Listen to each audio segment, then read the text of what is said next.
how to bring back the 100x zoom in camera on the Samsung Galaxy S25 series.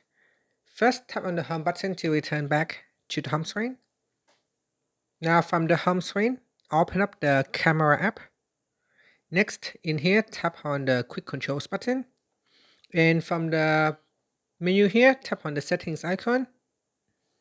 Next, in camera settings, we then scroll down and then tap on camera assistant. Next, tap on zoom shortcuts. And in here, you want to tap on the 100x toggle button and switch it on. Once this is turned on, go back to your camera by tapping on the back key. In here, now you can see there is a 100x. You can tap on it to zoom in at 100x. Or you can simply zoom back out by selecting 1x.